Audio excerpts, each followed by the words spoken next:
Hello everybody, this is Alkistis from Athens, Greece. Please relax, feel at ease. Today we're going to be talking about self-esteem. Many people have written me letters and asked me, what is the key to self-esteem? Of course, self-esteem has a lot to do with your parents and how much they loved you and esteemed you and gave you a lot of reward for everything you did, whether it was a mistake or whether it was a good thing. That's not to say that if your parents didn't love you, you have no opportunity to learn to develop self-esteem. On the contrary, now that you're an adult, you can begin to esteem yourself more than ever before. The key to this is simply forgiving yourself for everything that happens. That doesn't mean that you are not going to tell yourself to improve certain things, but to forgive and love yourself, show compassion towards yourself for whatever may be happening. In a way, it's like a good parent. The parent perhaps you never had, the parent that you would like to have had.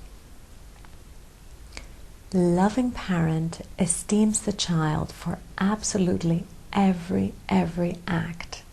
And that is, of course, why in many world religions they have made God all loving and all forgiving.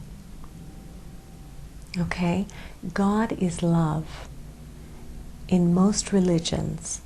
And what does this mean? It means that what do all people want? All people want to be loved and love themselves.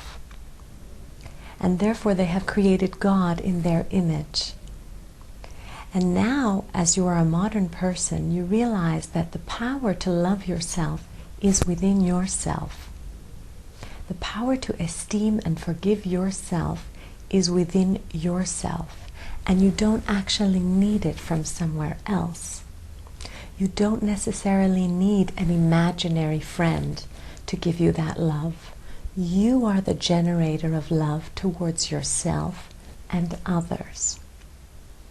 And why do I say that it is connected to others? Because if you do not learn to esteem yourself and love yourself, you will never be able to really esteem others.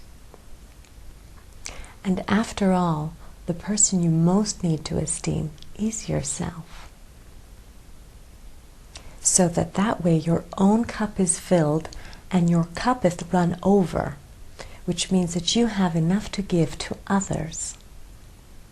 So start today by forgiving, loving, and approving yourself for everything that happens.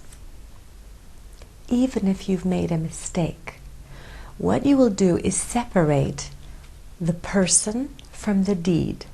You will continue to love yourself, but you may judge the deed. Okay? Continue loving yourself and improve your actions. Approve of yourself, but perhaps disapprove of certain actions so that you may improve them.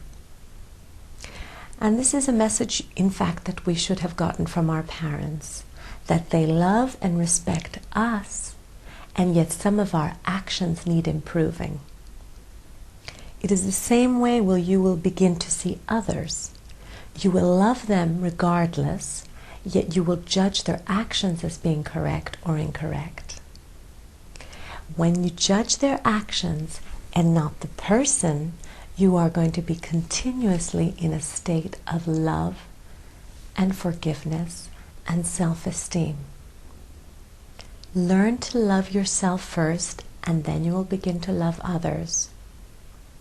Let us all begin this exercise.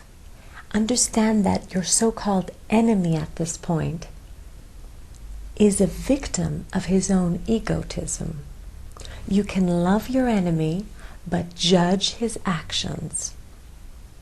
you can see and negotiate that the enemy or the so-called other person who's making you upset in your life, you can negotiate on terms for them to change their actions, but you can continue loving them.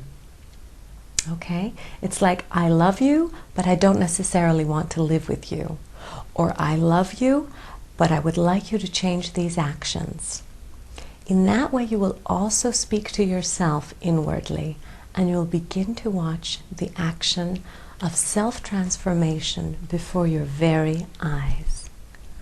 I hope that that's been useful to you. I'm open to all your questions. Thank you very much. From Athens, Greece, this is Alkistis. Goodbye for now.